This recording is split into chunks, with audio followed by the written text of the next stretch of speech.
নমস্কার। আজকে মীন রাশিকে নিয়ে বলবো। মীন রাশি ক্ষেত্রে সূর্যদেবের রাশি পরিবর্তন নিয়ে। সূর্যদেব রাশি পরিবর্তন করছে এই 13ই ফেব্রুয়ারি, অবস্থান করবে দ্বাদশ ঘরে। চতুর্গ্রহী যোগ, সূর্য শুক্র বুধ রাহু, যেরকম গ্রহণ যোগ তৈরি হচ্ছে সূর্যের সাথে রাহুর, এটা একটা প্রভাব থাকবে মীন রাশির উপর। তো কোন দিক থেকে লাভবান হবে মীন রাশি এই সময়কালে, কোন দিক থেকে আবার বিশেষ সাবধান, এগুলো সমস্ত কিছু আজকের ভিডিওতে তুলে ধরবো। কারণ এই গোচরকালে সূর্য কিন্তু শতবিশা নক্ষত্রও পাচ্ছে, যেটা হচ্ছে রাহুর নক্ষত্র। কোন দিক থেকে সাবধান, আবার কোন দিক থেকে লাভবান, সমস্ত কিছু তুলে ধরবো। তো মীন রাশি তো 7.5 চলছে। তো যাই হোক, অনুষ্ঠানটি শুরু করার আগে সবার প্রথম বলি, এটা গ্রহের গোচর এবং চন্দ্ররাশি অনুসারেই বলা হচ্ছে, কারো কোনো রকম ব্যক্তিগত পুষ্টি ধরে আলোচনা নয়। যদি অনুষ্ঠানটি ভালো লাগে তাহলে লাইক শেয়ার কমেন্ট অবশ্যই করবেন, তার সাথে সাবস্ক্রাইব করবেন। আগামী দিনে মীন রাশি সম্পর্কিত বহু ভিডিও আপলোড দেওয়া হবে। যারা জ্যোতিষী সংক্রান্ত বিষয়কে ভালোবাসেন, গুরুত্ব দেন, ইন্টারেস্টেড, আশা করছি তারা বিশেষভাবে অনুপ্রাণিত হবেন। তো যাই হোক, মীন রাশি তো বর্তমানে 7.5 চলছে। তো 7.5 চলছে এটা ঠিক, কিন্তু আসল খেলা খেলছে দেবগুরু বৃহস্পতি। কারণ দেবগুরু বৃহস্পতির যে প্রভাব, রাশির অধিপতি একটা ভালো জায়গায় রয়েছে, বক্রী অবস্থায় চতুর্থ ঘরে অবস্থান করছে, এবং তার যে দৃষ্টিগুলোর প্রভাব, সেই দৃষ্টিগুলো সম্পূর্ণ ভালো জায়গাতেই পড়ছে। পঞ্চম দৃষ্টি পড়ছে অষ্টম ঘরে, সংঘর্ষের ঘরে দেবগুরু বৃহস্পতির মানে দৃষ্টি পড়ছে পঞ্চম দৃষ্টি। সেরকম কর্মের ঘরকে দেখছে, যে রোজগার ইনকাম যে ঘর, কর্মের ঘর, সেই ঘরেই তো দেবগুরু বৃহস্পতির দৃষ্টি পড়ছে, এবং সেটা হচ্ছে আবার দেবগুরু বৃহস্পতির মূল ত্রিকোণ রাশি ধনু রাশি। আর পঞ্চম দৃষ্টিটা পড়ছে শুক্রদেবের মূল ত্রিকোণ রাশি তুলা রাশিতে। এবং এই গোচরকালে দেবগুরু বৃহস্পতি যে নবম দৃষ্টিটা, সেটা পড়ছে দ্বাদশ ঘরে। তো দ্বাদশ ঘরে দেবগুরু বৃহস্পতির দৃষ্টি পড়ছে এবং 4টি গ্রহের উপরই দৃষ্টি পড়ছে, সূর্য, তারপরে শুক্র, তারপরে হচ্ছে বুধ, তারপরে হচ্ছে রাহু। এবং 23 তারিখে আবার মঙ্গলও রাশি পরিবর্তন করবে, তখন মঙ্গলও এই ঘরে অবস্থান করবে, তখন মঙ্গলের উপরেও কিন্তু দৃষ্টিটা থাকবে। তো মঙ্গল হচ্ছে কি মীন রাশির ক্ষেত্রে ভাগ্যের ঘরের অধিপতি, বৃশ্চিক রাশি। সেরকম ধন সম্পত্তির ঘর, যেটা হচ্ছে মূল ত্রিকোণ ঘর, এই দুটি ঘরের অধিপতি মঙ্গল অবস্থান করছে লাভের ঘরে উচ্চ অবস্থায়। এবং মঙ্গলের দৃষ্টি, চতুর্থ দৃষ্টি দিয়ে মঙ্গল কিন্তু নিজের মূল ত্রিকোণ রাশিকে দেখছে, যেটা লাভের ধন সম্পত্তির ঘরকে দেখছে, অবস্থান ভালো। আর রাশির উপরে তো শনিদেব অবস্থান করছে, শনিদেবের সাথে দেবগুরু বৃহস্পতির কেন্দ্রের সম্পর্ক, এবং শনি নিজের নক্ষত্রে অবস্থান করছে, যেটা হচ্ছে উত্তরা ভাদ্রপদ নক্ষত্র। 7.5 চলছে। মীন রাশি যখন 7.5 শুরু হয়, তখন থেকে আমি বলে আসি যে শনির এই অবস্থান, শনি মানে মীন রাশি 7.5 শুরু হয়ে যাওয়াই মানে সম্পূর্ণ হিসাবের মধ্যে চলে আসা। কারণ শনি হচ্ছে কি লাভের ঘরের অধিপতি, তার সাথে হচ্ছে ব্যয়ের ঘরের অধিপতি। অর্থাৎ জীবনে কিন্তু হিসাব করতে হবে, লাভ আর ব্যয় এই দুটো কিন্তু ক্যালকুলেট করতে হবে, এবং শনি মানে যেটা বোঝায় সেটা অক্ষরে অক্ষরে পালন করতে হবে। তো যাই হোক, এটা তো অন্যরকম আলোচনা। আজকে তো সূর্যদেবকে নিয়ে আলোচনা করব, যে সূর্যদেবের এই পরিবর্তনে কোন দিক থেকে প্রভাবগুলো পড়বে আর কি, ভালো প্রভাব খারাপ প্রভাব সমস্ত কিছু। তো সবার প্রথম হচ্ছে যে সূর্যের যে পরিবর্তন, সূর্য তো 13 তারিখে রাশি পরিবর্তন করছে। আর এর আগে দেখলাম আমরা শুক্রের পরিবর্তন দেখলাম, বুধের পরিবর্তন দেখলাম। বুধের পরিবর্তন তো অনেক দিনের জন্য বুধ এখানটাতে অবস্থান করবে, এপ্রিলের 11 তারিখ পর্যন্ত বুধ কিন্তু থাকবে এই দ্বাদশ ঘরে। আর শুক্র তো 1 মার্চে রাশি পরিবর্তন করে নেবে, তখন রাশির উপরে চলে আসবে, তখন শুক্র আর শনির জুতি হবে। আর শুক্র যে অবস্থানটাতে রয়েছে বর্তমানে উচ্চাভিলাষিত, শুক্র যে ঘরে অবস্থান করে সেই ঘরকে প্রভাবিত করে, তার সাথে সামনের ঘরকে প্রভাবিত করে দেয়। তাহলে শুক্রের অবস্থানটা এখন উচ্চাভিলাষী হয়ে গেছে শুক্র।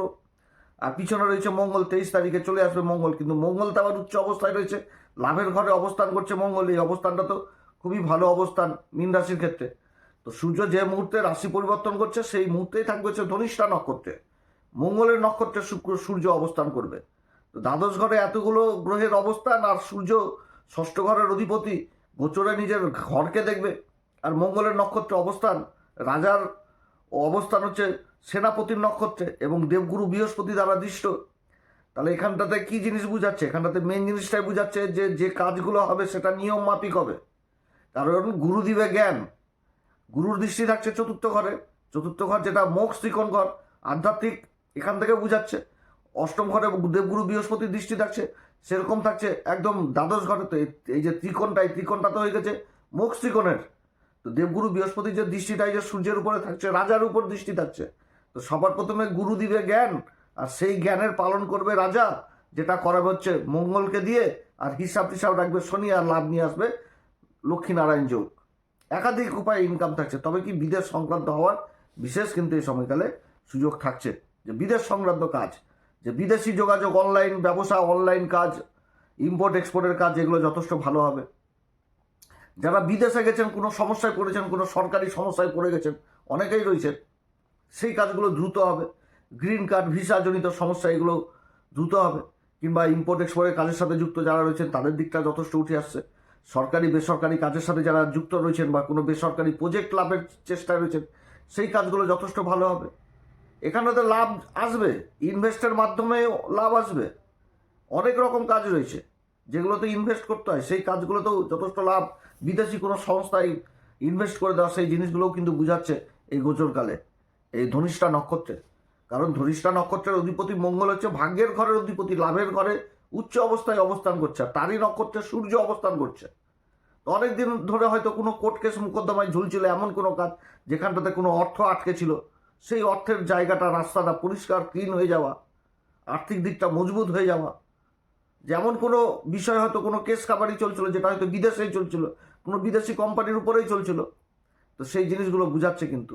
তবে তার সাথে আরও একটি জিনিস বুঝাচ্ছে যে ডকুমেন্টেন্সি, কাগজপত্র, পরিকল্পনা, এগুলোও কিন্তু বুঝাচ্ছে যে যে কোনো কাজ করতে গেলে কাগজপত্রকে বিশেষভাবে গুরুত্ব এই সময়কালেও দিতে হবে এই ধনিষ্ঠা নক্ষত্রে। কারণ রাজা যখন সেনাপতির নক্ষত্রে দ্বাদশ ঘরে অবস্থান করে, তখন কিন্তু অনেক দিক থেকেই কাগজপত্রের জিনিসগুলো উঠে আসে, বিদেশি কার্যকলাপ জিনিসগুলো উঠে আসে, বিদেশে যাওয়ার জায়গাটা প্রশস্ত হয়ে যায়, ভালো অবস্থান হতে যাচ্ছে।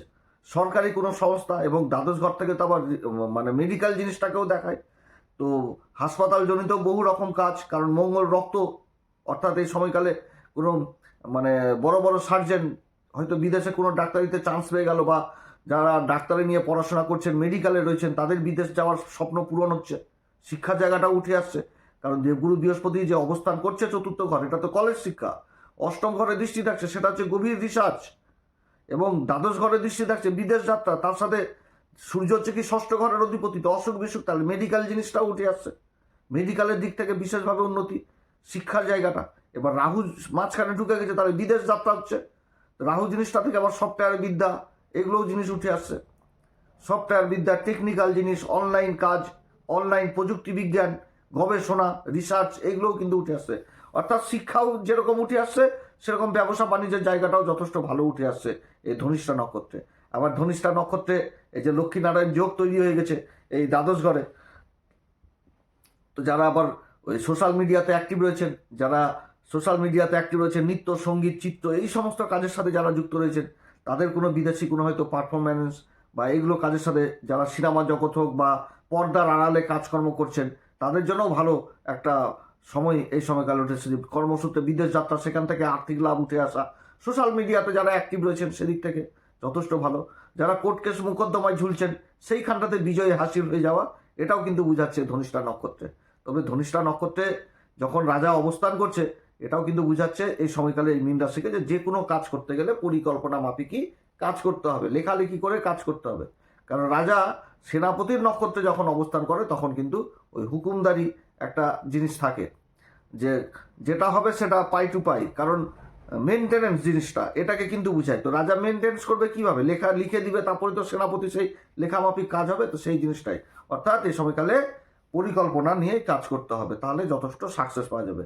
তবে এইখানটাতে কিন্তু আবার অহংকার জিনিসটাও কিন্তু বুঝাচ্ছে। অতএব অহংকার, ইগো, এগুলোও কিন্তু ত্যাগ করতে হবে, এগুলো ত্যাগ করে কিন্তু চলতে হবে।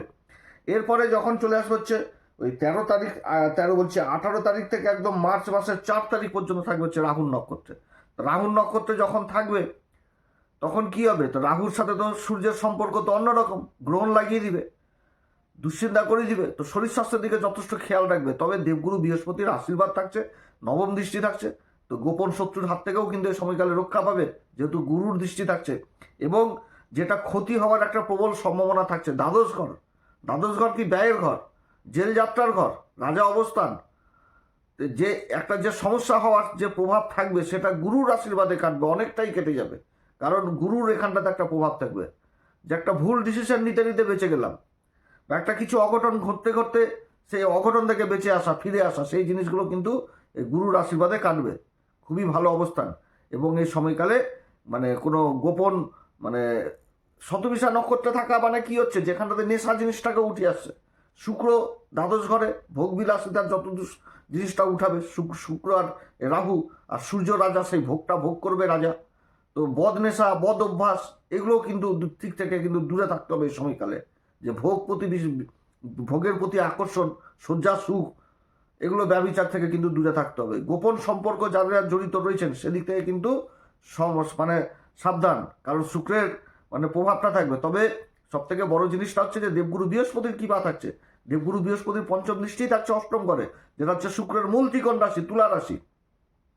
এবং শুক্রের মূল ত্রিকোণ রাশি আর শুক্রের উপর দেবগুরু বৃহস্পতির দৃষ্টি থাকছে, শুক্রের উপরও দেবগুরু বৃহস্পতির দৃষ্টি থাকছে। অর্থাৎ এই জিনিসগুলো বিশেষভাবে ঠিক মানে কন্ট্রোল রাখতে হবে। অপ্রয়োজনীয় খরচাপাতির দিকে খেয়াল রাখতে হবে। তবে এই সময়কালেও কিন্তু আত্ম অহংকার, এগুলো ইগো জিনিসটা যথেষ্ট কাজ করবে। একটিতে অধৈর্য হয়ে যাওয়া, এটাও কিন্তু বুঝাচ্ছে এই শতবিশা নক্ষত্রে। তবে শতবিশা নক্ষত্রে শিক্ষার জায়গাটাও কিন্তু যথেষ্ট ভালো উঠে আসছে। প্রযুক্তি বিজ্ঞান হোক, গবেষণার ক্ষেত্র হোক, যথেষ্ট ভালো। মেডিকেল যে জিনিসটা বললাম সেই জিনিসটা, যেমন ডাক্তার হবে যে শুধু ডাক্তারি না, ডাক্তারি তো করবে, তার সাথে ওষুধও আবিষ্কার করবে। এরকম অধ্যাপক হবে তো বড় বড় বই লিখবে, এইরকম জ্ঞানের কথা লিখবে, যেটা এক কথায় সমাজের কাজে লেগে যাওয়া। এটাও কিন্তু বুঝাচ্ছে এই নক্ষত্রের সূর্যের অবস্থান, এটাও কিন্তু বুঝাচ্ছে শুধু এগুলো জিনিস। হ্যাঁ, তবে তার সাথে কি অনিদ্রা, এগুলো হওয়ার কিন্তু চান্স থাকবে। অনিদ্রা, ভুল বুঝাবুঝি, বাক বিতণ্ডায় জড়িত হয়ে যাওয়া, এগুলো নিজের মান সম্মান এই দিক থেকে কিন্তু বিশেষভাবে সাবধান। ভুল বুঝাবুঝি এগুলোও করিয়ে দিবে এই নক্ষত্রে যখন থাকবে। কারণ এই শতবিশাতে চলে আসা মানে সূর্য কি আত্মার কারক, তো তা এই জিনিসগুলো হয়ে যায় শতবিশা নক্ষত্রে। এদের মানে কেউ যদি কিছু বলে দেয় তো সেই কথাটাই মনের মধ্যে প্যাচ নিয়ে রেখে দিবে, চলবে ওটা 2-3 দিন, 7 দিন, 10 দিন, 15 দিন, 20 দিন। অতএব এই সময়কালে এক কান দিয়ে শুনতে হবে, এক কান দিয়ে বের করে দিতে হবে এবং কাজের প্রতি একাগ্রতা নিয়ে আসতে হবে। এরপরে যখন আবার চলে আসবে দেবগুরু বৃহস্পতির নক্ষত্রে, তখন আবার ভালো। দেবগুরু বৃহস্পতির নক্ষত্র আছে 5 তারিখ থেকে 14 তারিখ পর্যন্ত থাকবে, যেটা হচ্ছে পূর্বা ভাদ্রপদ, তপস্যার নক্ষত্র। আত্মবিশ্লেষণ হবে এই সময়কালে। তপস্যা করার পরই তো পুরস্কার পাওয়া যায়, তপস্যার আগে তো পুরস্কার পাওয়া যায় না। তো যারা বহুদিন ধরে তপস্যা করছিলেন সেইখানটাতে কোনো পুরস্কার পেয়ে যাওয়া এবং তারপরে সেটাকে ভোগ করা, এই জিনিসটাও কিন্তু বুঝাচ্ছে। এতদিনে সেই সময় আবার মঙ্গলেরও পরিবর্তন হয়ে যাবে, আবার ওদিক থেকে শুক্র রাশির উপর চলে আসবে। তো এই সময়কালে এই জিনিসগুলো কিন্তু থাকছে যে শুক্রের বলছে দেবগুরু বৃহস্পতির পূর্বা ভাদ্রপদ নক্ষত্রে চলে আসা মানেই নিজেকে তপস্যার মধ্যে চলে আসা, বিশ্লেষণ করবে এবং নিজের কর্মক্ষেত্রে নিজের যে গুণ সেটাকে প্রকাশ করবে। কারণ ওদিকে শুক্র চলে আসবে রাশির উপরে, শুক্র শনির সাথে জুতি তৈরি করে নেবে, এদিকে উচ্চ অবস্থায় চলে আসবে। তো কর্মক্ষেত্রে নিজের গুণ, নিজের প্রতিভা, এগুলোকে বিশেষভাবে দেখিয়ে নিজের কর্মের জায়গাটাকে একদম পাকাপোক্ত করে নেওয়া, সেটা কিন্তু বোঝাচ্ছে এই শতবিশা বলছি পূর্বা ভাদ্রপদে যখন আসবে। তপস্যার নক্ষত্র, যে তপস্যা করেই তো একটা সিদ্ধি লাভ, অর্থাৎ নিজের কষ্টটাকে কষ্ট না মনে করে সেই কর্মক্ষেত্রে নিজের প্রতিভাটাকে দিয়ে দাও। নিজের ভিতরের যে অন্তর্জ্ঞান, নিজের যে প্রতিভা, নিজের যে একটা গুণ রয়েছে, সেই জিনিসটাকে দিয়ে সমাজকে আকর্ষণ করে ফেলে নিজের যে প্রাপ্ত জিনিসটা সেটাকে প্রাপ্তি করো, সেটাই বোঝাচ্ছে পূর্বা ভাদ্রপদ নক্ষত্র। দেবগুরু বৃহস্পতির নক্ষত্র এবং দেবগুরু বৃহস্পতি দ্বারাই দৃষ্ট হচ্ছে। আবার দেবগুরু বৃহস্পতি যে নিজের নক্ষত্রে অবস্থান করছে পুনর্বসু নক্ষত্রে, তো সেই জিনিসটাও কিন্তু বোঝাচ্ছে যে যেগুলো বললাম আমি কর্মক্ষেত্রে যে ধৈর্য, শালীনতা, এগুলো কিন্তু যথেষ্ট বোঝাচ্ছে এবং সুনাম সুখ্যাতি এই সময়কালেও প্রাপ্তি হবে। তবে নিজের মনের মধ্যে ক্রোধ, ইগো, জেদ এগুলো থেকে দূরে থাকতে হবে এবং হিসাব করে চলতে হবে। যেখানটাতে খরচাপাতি করার কথা না সেখানটাতেও খরচাপাতি এই সময়কালে হবে। অর্থাৎ মীন রাশির কিন্তু খরচাপাতি এই সময়কালে কিছু না কিছু হবে, যার জন্য সবার প্রথমে বললাম যে হিসাবটা অবশ্যই করতে হবে। কারণ শনি রাশির উপর অবস্থান করছে, আর শনি হচ্ছে কি লাভের ঘরের অধিপতি এবং ব্যয়ের ঘরের অধিপতি। তো যাই হোক, ভালো অবস্থান হতে যাচ্ছে, শুধু বুঝতে হবে যে গ্রহগুলো কি বলছে।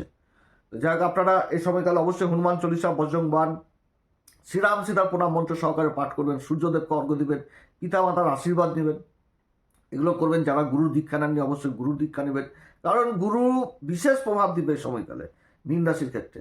হেভি পরিবর্তন হচ্ছে আগামী দিনগুলো। অনেকে ভয় ধরিয়ে দিবে, কিন্তু ভয় ধরার মতন আমি কিছু দেখছি না, শুধু মেনটেন করতে হবে। হ্যাঁ, তবে অসুবিধা অবশ্যই হবে যাদের জন্মকুষ্ঠিতে গ্রহের অবস্থান খারাপ রয়েছে।